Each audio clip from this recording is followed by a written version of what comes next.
Hello friends, स्वागत है आपका वाईपी एजुकेशन ट्रिक चैनल पर। तो दोस्तों, आज की वीडियो बहुत ही महत्वपूर्ण वीडियो है। इसमें जो टॉपिक है आज का वो हम पढ़ेंगे जेरोम ब्यूनर का संज्ञानात्मक विकास का सिद्धांत। और दोस्तों, सबसे पहले उसकी थ्योरी को कवर करेंगे, सिद्धांत को अच्छे से समझेंगे, उसके बाद हम एमसीक्यू क्वेश्चन को लगाएंगे। तो दोस्तों, आपको बताना चाहेंगे कि आप वाईपी एजुकेशन ट्रिक चैनल पे नए हैं या अभी तक आपने दोस्तों चैनल को सब्सक्राइब नहीं करा है, तो आप नीचे रेड कलर के सब्सक्राइब बटन पे क्लिक कर लें और बराबर में बेल आइकन की घंटी है उसको भी प्रेस कर लें।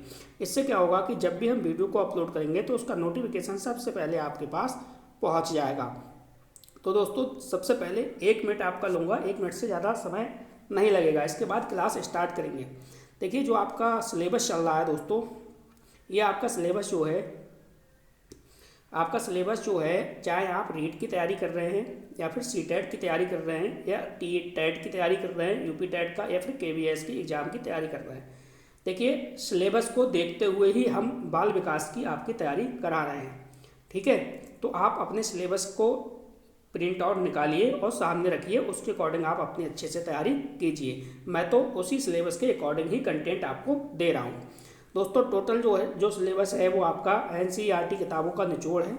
देखिए, एक हमारी जो क्लास चलती है topic wise theory plus MCQs की जो क्लास चलती है वो दोस्तों क्लास चलती है शाम को 7 बजे। तो 7 बजे वाली क्लास आप अवश्य जोड़िए। जो क्लास आप ये देख रहे हो ये 7 बजे शाम को चलती है। दूसरी क्लास दोस्तों चलती है, ये चल रही है संगम सीरीज के नाम से। 3000 एमसीक्यू क्वेश्चन हम आपको करा रहे हैं। ये क्लास चलती है 8 बजे। तो 7 बजे और 8 बजे वाईपी एजुकेशन ट्रिक चैनल से अवश्य जुड़िए दोस्तों, 100% सफलता की गारंटी होगी। ठीक है, तो चलिए अब बिना किसी देरी के करेंगे अब वीडियो को स्टार्ट। देखिए, बाल विकास के अगर आपको नोट्स चाहिए तो हमारा ऊपर व्हाट्सअप नंबर दे रखा है, इस नंबर पे आप संपर्क कर सकते हैं दोस्तों। तो चलिए देखिए, आज का जो मोटिवेशनल कोड है दोस्तों, कोड हमारा वही है दोस्तों, सेम जो आजकल रहता है। कोड क्या है? शोर मत कर अभी गमों की रात है। शोर मत कर अभी गमों की रात है, धज्जियां उड़ा देंगे बस कुछ दिनों की बात है। तो आप वाईपी एजुकेशन ट्रिक चैनल से जुड़े जाइए। वादा करता हूँ आपसे, आप जिस भी किसी एग्जाम की तैयारी कर रहे हैं, बाल विकास में 100 में से 100% आपके मार्क्स आने वाले हैं। बस आपको करना क्या है दोस्तों, सब्सक्राइब माई चैनल को आप सब्सक्राइब करके रखिए। अब करते हैं बिना किसी देरी के दोस्तों टॉपिक को स्टार्ट। चलिए, तो दोस्तों देखिए, स्लाइड आपके सामने है। इस स्लाइड को आप अच्छे से समझना। ठीक है, देखो, जो मेन हेडिंग है वो आपकी है जेरोम ब्यूनर का संज्ञानात्मक विकास का सिद्धांत। अपने लोग दोस्तों किसका अध्ययन कर रहे हैं इस वीडियो में? जेरोम ब्यूनर का संज्ञानात्मक विकास का सिद्धांत। अब देखो, सबसे पहले बात करेंगे कि भाई ये कहाँ के निवासी हैं। ये देखो, आप फोटो में देख रहे हो, ये जेरोम ब्यूनर है। ये जो निवासी हैं दोस्तों, ये है अमेरिका के। कहाँ के? अमेरिका के। ठीक है, अब इनका कहना क्या है सबसे पहले वो समझो। ये क्या कह रहे हैं? जेरोम ब्यूनर का संज्ञानात्मक जो विकास का सिद्धांत है वो क्या कहता है, इसके बारे में थोड़ा सा समझिए। इनका कहना है कि जो बच्चा है, बच्चा अपने अनुभवों से सक्रिय रूप से ज्ञान का निर्माण करता है, जो 3 मुख्य तरीकों से करता है। यानी जो बच्चा है, बच्चा अपने अनुभवों से सक्रिय रूप से ज्ञान का क्या करता है? निर्माण करता है। उसके लिए 3 तरीके बताए हैं इन्होंने। तो 3 तरीके कहो, चाहे 3 स्टेप कहो, ठीक है, चाहे 3 अवस्था कहो। तो देखो, 3 उन्होंने तरीके बताए हैं। कौन कौन से बताए हैं? देखो, पहला क्या है? Inactive stage. इन्होंने क्या बताया दोस्तों? पहली स्टेज जो बताई है इनएक्टिव है। ठीक है, सक्रिय प्रतिनिधित्व। ठीक है, अब देखो, अगर हम हिंदी की बात करें तो निर्माण विधि, क्रिया निर्माण विधि, ये जो स्टेज बताइए दोस्तों, ये बताई है जन्म से 2 वर्ष। ठीक है, आप बिल्कुल वीडियो को अंत तक देखना। एक एक बात को आपको रटवा के मानूंगा। ठीक है, एक एक चीज़ आपको रट जाएगी इस वीडियो में ही। बस अंत तक आप बने रहिए। देखो, जो दूसरा इन्होंने बताया है वो बताया है, देखो, आयोनिक स्टेज। ये कौन सी स्टेज बताइए दोस्तों? आयोनिक स्टेज बताई है। ठीक है, इन्होंने कहा है कि जो पहली वाली है वो निर्माण विधि या क्रिया निर्माण विधि है, जो बच्चे के जन्म से 2 वर्ष तक की होती है। दूसरी बताया है इन्होंने प्रतिबिंबात्मक या छायात्मक अवस्था, यानी जो होती है 2 से 7 वर्ष तक। तो दो अवस्थाएं हो गई, या दो स्टेज हो गई, या दो तरीके हो गए, कुछ भी आप समझ लो। तीसरा जो है वो है सिंबॉलिक स्टेज, यानी सिंबॉलिक का मतलब है संकेत या चिन्ह आधारित अवस्था। ये जो अवस्था बताइए दोस्तों, ये है 7 से 15 वर्ष। अब यहाँ पे 1 मिनट रुकिए दोस्तों, थोड़ा सा ध्यान से देखिए नीचे क्या लिखा है। यहाँ पे देखो मैंने लिखा है कि भाई जेरोम ब्यूनर का संज्ञानात्मक जो विकास है, वो विकास का सिद्धांत है, वो जीन प्याजे जो हैं, जीन प्याजे के संज्ञानात्मक विकास के विकल्प के रूप में देखा जाता है।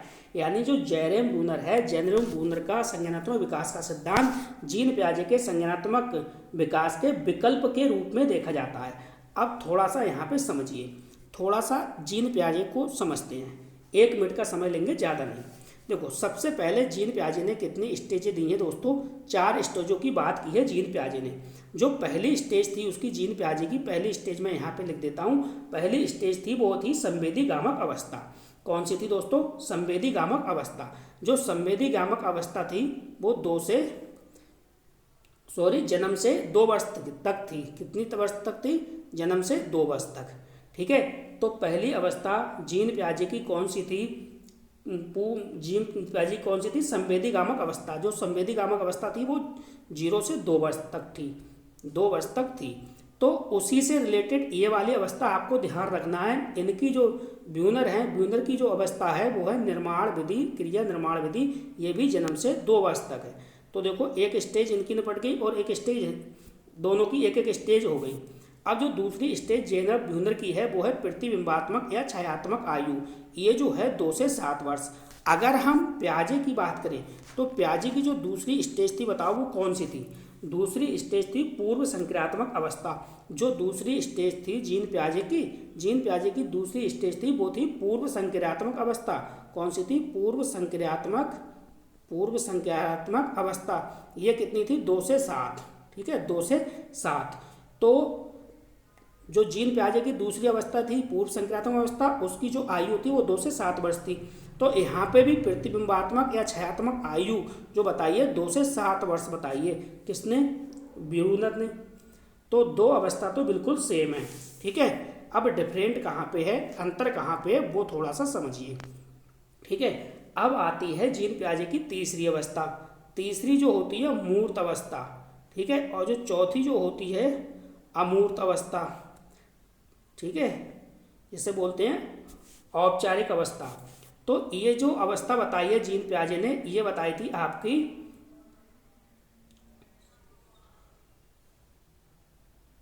बताई थी 7 से 11 वर्ष। ये तो बताई थी 7 से 11 वर्ष बताई थी जीन प्याजे ने। और जो अमूर्त वाली बताई थी वो बताई थी 11 से 15 वर्ष। 11 से 15 वर्ष। ठीक है, तो जो जीन प्याजे की तीसरी और जो चौथी है मूर्त यानी अमूर्त अवस्था है, और जो आपकी जेरोम ब्यूनर वाली है जो संकेत या अधिगम अवस्था, ये 7 से 15 है। तो कुल मिला के मेरे कहने का मतलब है कि इन दोनों अवस्थाओं को मिक्स करके जेरोम ब्यूनर ने तीसरी अवस्था बना दी है। यानी जीन प्याजे की जो तीसरी अवस्था और जो चौथी अवस्था है उन दोनों को जोड़ दिया है। किसमें? इन्होंने जेरोम ब्यूनर ने जोड़ दिया है सिंबॉलिक में। ठीक है, तीसरी वाली में। ये आपको ध्यान रखना है। चलिए बढ़ते हैं आगे। उम्मीद करते हैं स्लाइड आपकी समझ में आई होगी। चलिए अब देखो एक एक करके थोड़ा सा समझते हैं। अब भैया इसमें स्टेज में होता क्या है? जो पहली वाली आपकी स्टेज है इसमें होता क्या है समझो। देखो पहली जो स्टेज थी आपकी, ये थी क्रिया निर्माण विधि या क्रियात्मक स्टेज अवस्था। ये जो थी वो कितनी थी? जन्म से 2 वर्ष थी। जन्म से 2 वर्ष थी।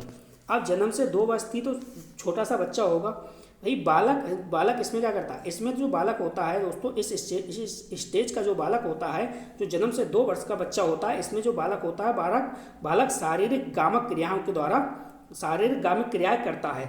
जैसे अगर मैं कहूँ, जैसे बच्चा इसमें रोता है, चिल्लाता है, हाथ पैर चलाता है और चलना, ये सब किसके हैं? ये गामक क्रियाएं के उदाहरण हैं। ठीक है, गामक क्रियाएं बच्चा करता है जन्म से 2 वर्ष। ये आपको ध्यान रखनी है। सेकंड देखिए, सेकंड क्या है? सेकंड है इनकी अवस्था जो है वो है प्रतिबिंबात्मक या छायात्मक अवस्था। प्रतिबिंबात्मक या छायात्मक अवस्था, जिसकी जो एज है वो कितनी है? 2 से 7 वर्ष। 2 से 7 वर्ष। आप क्या पढ़ रहे हो? आप पढ़ रहे हो जेरोम ब्यूनर का संज्ञानात्मक विकास का सिद्धांत। 2 से 7 वर्ष। इसमें क्या होता है? इसमें जो बच्चा होता है वो सीखने का संप्रत्यय यानी इमेजेस है, इमेज है, ठीक है। सीखने का जो संप्रत्यय क्या है, इमेज है। यानी इसमें दोस्तों भाषा का महत्व होता है। किसका? भाषा का महत्व होता है। ध्वनि जो होती है, ध्वनि, ध्वनि याद रखना, ध्वनि नहीं है, ध्वनि, ध्वनि, ध्वनि चमक गति का महत्व होता है, ठीक है। ध्वनि चमक गति का क्या होता है, इसमें महत्व होता है। ये हो गई आपकी सेकेंड। और जो थर्ड वाली स्टेज है इसको समझिए, थर्ड वाली स्टेज है इसको समझिए। थर्ड वाली जो स्टेज है दोस्तों ये है संकेत, संकेत या चिन्ह आधारित अवस्था, सिंबॉलिक स्टेज, जिसे बोलते हैं सिंबॉलिक स्टेज। तो इसमें दोस्तों क्या होता है, इसमें समझो, ये जो स्टेज है दोस्तों ये है 7 से 15 वर्ष। जो ये 7 से 15 वर्ष है, ये जो प्याजे ने बताई है, इसी को समझिए आप। जो प्याजे है ना, कनेक्ट करके आप याद हो जाएगा, कनेक्ट करिए आप। जो प्याजे की 2 अवस्था थी लास्ट वाली, एक थी तीसरी वाली और एक थी चौथी वाली। तीसरी वाली थी वो थी मूर्त, ठीक है, और चौथी वाली जो थी वो थी दोस्तों प्याजे की अमूर्त, ठीक है, अमूर्त। तो जो मूर्त वाले का जो एज थी वो 7 से 11 थी, और जो अमूर्त वाले की एज थी वो 11 से 15 थी, 11 से 15 बरस थी, ठीक है। तो जो जेरम ब्यूनर साहब आए, इन्होंने क्या काम करा, इन्होंने प्याजे के मूर्त और अमूर्त दोनों अवस्थाओं को अपनी इस संकेत जो है, संकेत या चिन्ह आधारित अवस्था है, इस तीसरी अवस्था में चेंज कर दिया। इन दोनों को समावेश जो है ब्यूनर ने तीसरी अवस्था में समेट दिया। इसलिए ब्यूनर की जो अवस्था रह गई वो 3 अवस्था रह गई। ब्यूनर ने संज्ञानात्मक विकास की कितनी अवस्थाएं बताई दोस्तों? 3 अवस्था बताई हैं। पहली अवस्था कह सकते हो सक्रियता, संक्रियता अवस्था, दूसरी कह सकते हो प्रतिमा आधारित अवस्था, तीसरी कह सकते हो आप संकेत चिन्ह आधारित अवस्था। ये 3 अवस्थाएं, ठीक है। और जो आपकी जीन प्याजे की पहली और दूसरी अवस्था है, और जो आपकी जेनर ब्यूनर की पहली और दूसरी अवस्था है, ये दोनों अवस्था बिल्कुल सेम है, ठीक है। इतना आपको समझना है। अब देखो नोट करके एक बात लिखा गया है, नोट करके क्या लिखा है, बालक जो होता है, बालक नग्न बंदर की तरह नहीं बल्कि बालक संस्कृति युक्त होता है। ये कथन किसका है? ये ब्यूनर का है। ब्यूनर का कहना जो है, ब्यूनर ने ये कहा है कि जो बालक होता है, बालक नग्न बंदर की तरह नहीं बल्कि संस्कृति युक्त होता है। ये किसने कहा है? ये दोस्तों ब्यूनर ने कहा है। अगली स्लाइड बहुत ही महत्वपूर्ण है। देखो, चाहे तो क्वेश्चन आए पेपर में अन्वेषण सिद्धांत, चाहे आए पेपर में क्या आए दोस्तों, समझिए आप ध्यान से।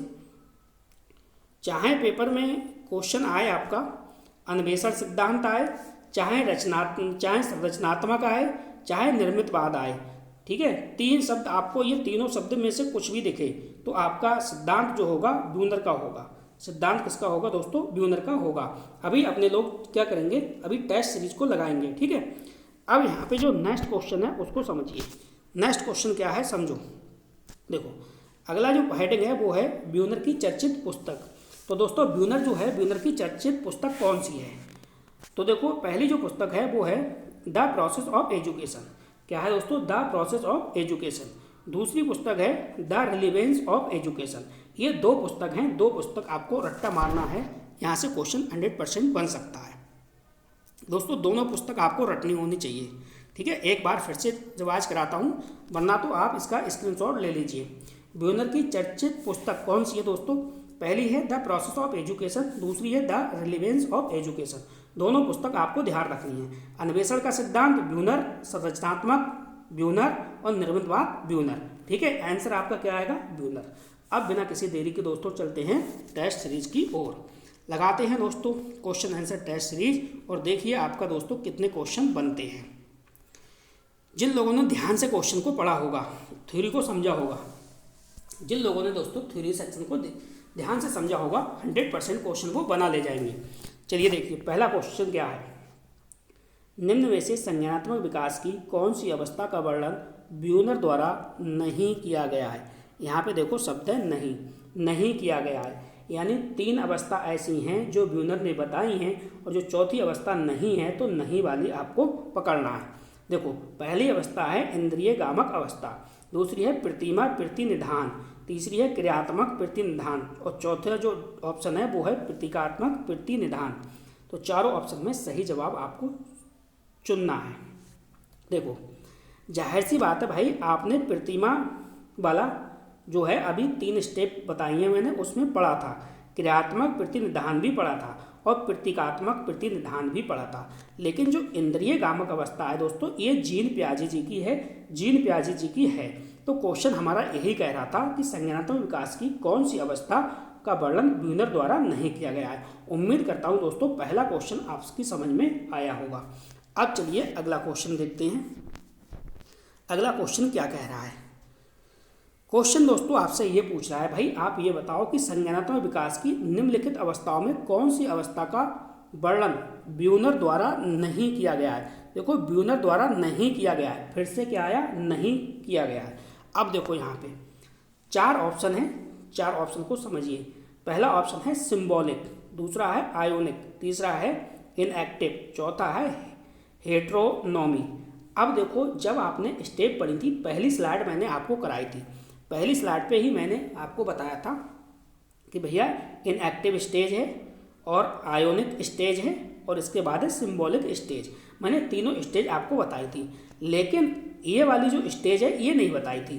तो दोस्तों इसमें पूछा है क्वेश्चन में कि संज्ञानात्मक विकास की निम्नलिखित अवस्थाओं में कौन सी अवस्था का वर्णन ब्यूनर ने नहीं किया है। तो हमारा जो सही जवाब है दोस्तों वो डी ऑप्शन बिल्कुल सही है। ठीक है, चलिए बिना किसी देरी के चलते हैं अब आगे। दोस्तों अगर आपको वीडियो समझ में आ रही है तो प्लीज़ एक बार दोस्तों सभी लोग अपने दोस्तों को अपने ग्रुप्स में वीडियो को शेयर कर दीजिए और इस वीडियो को ज़्यादा से ज़्यादा लोगों में शेयर करके और आप लाइक भी कर दीजिए। चलिए अगला क्वेश्चन आपकी स्क्रीन पे दोस्तों लग चुका है। देखो कौन सी ब्यूनर द्वारा प्रदत्त संज्ञानात्मक विकास की सर्वोच्च अवस्था है। क्वेश्चन को ध्यान से समझना, इसका क्या कहना चाह रहा है वो समझना, फिर आपका क्वेश्चन जो आराम से सॉल्व हो जाएगा। तो कौन सी ब्यूनर द्वारा प्रदत्त संज्ञानात्मक विकास की सर्वोच्च अवस्था है। तो ए ऑप्शन है सक्रिय अवस्था, बी है प्रतीकात्मक अवस्था और सी ऑप्शन है प्रतिबिंबात्मक अवस्था और डी ऑप्शन है संवेदी अवस्था। तो दोस्तों सही जवाब आपको यहाँ पे चुनना है। तीसरे क्वेश्चन का सही जवाब क्या होगा। देखो तो दोस्तों सही जवाब जो होगा वो बी ऑप्शन होगा। ठीक है, प्रतीकात्मक अवस्था, ये जो है वो सर्वोच्च अवस्था है संज्ञानात्मक विकास की। किसकी, ब्रूनर के द्वारा जो दिया गया है विकास, उसकी सिद्धांत जो दिया गया है उसकी। चलिए ब्रूनर ने बौद्धिक विकास के निम्न अवस्थाएं बताई हैं, यानी जो ब्रूनर हैं, ब्रूनर ने बौद्धिक विकास की निम्न अवस्थाएं बताई हैं। तो कौन सी अवस्थाएं बताई हैं। देखो ए ऑप्शन है गामक अवस्था, बी ऑप्शन है प्रतिमापरक अवस्था, सी ऑप्शन है प्रतीकात्मक अवस्था और डी ऑप्शन है उपरोक्त सभी। तो सही जवाब आपको यहाँ पे देना है। चलिए इसका आंसर मैं आपको नहीं बताऊंगा, इसका आंसर आप कमेंट करिए। ठीक है, कमेंट के माध्यम से बताइए इसका सही जवाब क्या होगा। अगर आपने थ्योरी सेक्शन को समझा है दोस्तों, समझा है तो आप अच्छे से जवाब दे दोगे, उम्मीद करूंगा मैं ही। तो चौथे क्वेश्चन का मैं आपको आंसर नहीं बताने वाला। चलिए पांचवा क्वेश्चन देखो। पांचवा क्वेश्चन क्या कह रहा है, निम्नलिखित में से कौन SR अधिगम सिद्धांत से संबंधित नहीं है। देखो जो नहीं है उसको आपको यहाँ पे चुनना पड़ेगा। ठीक है, 4 ऑप्शन है। ए ऑप्शन है थॉर्नडाइक, बी ऑप्शन है ब्यूनर, सी ऑप्शन है स्किनर, डी ऑप्शन है पावलाव। देखो कौन SR अधिगम सिद्धांत से संबंधित नहीं है, तो हमारा जो सही जवाब होगा वो होगा ब्रूनर, यानी बी ऑप्शन बिल्कुल सही जवाब है। चलिए दोस्तों देखते हैं अगला क्वेश्चन। देखिए कितना प्यारा क्वेश्चन आपकी स्क्रीन पे लग चुका है। चैनल को सब्सक्राइब नहीं किया है तो प्लीज़ चैनल को सब्सक्राइब आप कर लीजिए। क्वेश्चन कह रहा है ए स्टडी ऑफ थिंकिंग पुस्तक लिखी है। ए स्टडी ऑफ थिंकिंग पुस्तक लिखी है, किसने लिखी है। तो चारों ऑप्शन आपके सामने हैं। ए ऑप्शन है जेरी लुकास, बी ऑप्शन है हिल्डा तबा, सी ऑप्शन है जोसेफ और डी ऑप्शन है ब्रूनर। तो ए स्टडी ऑफ थिंकिंग, इस पुस्तक को आप नोट कर लीजिए, बहुत ही प्यारा क्वेश्चन है। इसका जो सही जवाब होगा वो क्या होगा, जल्दी से कमेंट करिए। तो सही जवाब क्या होगा दोस्तों, ब्रूनर, डी ऑप्शन बिल्कुल सही जवाब है। चलिए अगला क्वेश्चन देखिए। अगला क्वेश्चन दोस्तों आपसे क्या कह रहा है, इसको भी समझिए। क्वेश्चन कह रहा है विद्यालय पाठ्यक्रम के विषय के शिक्षण एवं अधिगम में खोज उपागम के उपयोग को लोकप्रिय बनाने का श्रेय किसको जाता है। यानी विद्यालय पाठ्यक्रम के विषयों के शिक्षण एवं अधिगम में खोज उपागम के उपयोग को लोकप्रिय बनाने का श्रेय किसको जाता है? ए ऑप्शन है थॉर्नडाइक, बी ऑप्शन है जीन पियाजे, सी ऑप्शन है आर्मस्ट्रॉन्ग, डी ऑप्शन है ब्रूनर। तो सही जवाब आपको यहाँ पे देना है। चलिए तो दोस्तों सही जवाब क्या होगा? डी ऑप्शन बिल्कुल सही होगा, ब्रूनर। चैनल को आप सब्सक्राइब कर लीजिए दोस्तों। शाम को क्लास चलती है 7 बजे और एक क्लास चलती है 8 बजे। जो क्लास अभी आप देख रहे हो ये 7 बजे डेली चलती है और जो 3000 प्रश्नों की संगम सीरीज चल रही है वो चल रही है शाम को 8 बजे। अगर किसी कारण से आप 7 बजे और 8 बजे नहीं जुड़ पाते हो तो दोस्तों मैंने आपके लिए प्लेलिस्ट तैयार कर दी है। आप प्लेलिस्ट से जाइए, एक एक वीडियो को अच्छे से देख लीजिए। चलिए अगला क्वेश्चन क्या कह रहा है उसको समझो आप। क्वेश्चन कह रहा है विकास की दृष्टि से, यानी विकास की किसी भी अवस्था में कोई भी बात को प्रशिक्षित किया जा सकता है। यानी विकास की किसी भी अवस्था में कोई भी बात को प्रशिक्षित किया जा सकता है, यह दृष्टिकोण प्रस्तावित किया था। तो यह दृष्टिकोण प्रस्तावित किया था किसने? ए ऑप्शन है स्किनर, बी ऑप्शन है ब्रूनर, सी ऑप्शन है आशुबेल और डी ऑप्शन है पियाजे। दोस्तों एक ऑप्शन सही है, जो सही ऑप्शन है उसका आपको दोस्तों जवाब देना है। तो चलिए बिना किसी देरी के हम इसका जवाब देते हैं। बी ऑप्शन बिल्कुल सही ऑप्शन है। ठीक है, चलिए अगला क्वेश्चन देखो। अगला क्वेश्चन भी आपके स्क्रीन पे लग चुका है। क्वेश्चन क्या कह रहा है थोड़ा सा समझिए। क्वेश्चन कह रहा है ब्रूनर के अनुसार संज्ञानात्मक विकास में सम्मिलित है। यानी ब्रूनर के अनुसार संज्ञानात्मक विकास में सम्मिलित है। ए ऑप्शन है पूर्व प्रत्यात्मक काल, बी ऑप्शन है विलोम्यता की प्रक्रिया, सी ऑप्शन है अंतःप्रज्ञा काल और डी ऑप्शन है क्रियात्मक अवस्था। तो सही जवाब आपको देना है। इसका सही जवाब क्या है? जिन स्टूडेंटों ने अच्छे से पढ़ाई की है या अच्छे से पढ़ाई कर रहे हैं वो लोग इसका आंसर आराम से दे देंगे। ठीक है, तो इसका जो सही जवाब है क्या होगा? डी ऑप्शन बिल्कुल सही जवाब होगा, क्रियात्मक अवस्था। क्या होगा दोस्तों? क्रियात्मक अवस्था। अगला क्वेश्चन देखिए। अगला क्वेश्चन क्या कह रहा है इसको थोड़ा सा समझिए। क्वेश्चन कह रहा है निम्न में से कौन सा ब्रूनर के सिद्धांत में नहीं है। देखो जो नहीं है उसको आपको चुनना है। इस बार जो इस समय जो ट्रेंडिंग में पेपर में जो क्वेश्चन पूछे जा रहे हैं ना, जो ट्रेंड चल गया है क्वेश्चन पूछने का, वो क्वेश्चन आपके सामने है। इसी टाइप के पूछे जा रहे हैं। क्वेश्चन में लास्ट में नहीं आराम से चुपके से लगा देता है और जब आप एग्ज़ाम हॉल में जल्दबाजी में क्वेश्चन पढ़ते हो दोस्तों तो नहीं तो पढ़ते ही नहीं हो और पॉजिटिव में आंसर देके चले आते हो।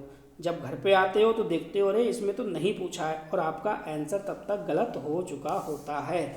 तो इस बात पे आप विशेष फोकस दोस्तों करिए। ए ऑप्शन है ज्ञान की पर्याप्तता की जांच, बी ऑप्शन है अर्जित ज्ञान का रूपांतरण, सी ऑप्शन है नवीन ज्ञान अथवा सूचना का ग्रहण करना, सी ऑप्शन है ज्ञान की अपर्याप्तता की जांच। तो सही जवाब आपको दोस्तों देना है यहाँ पे।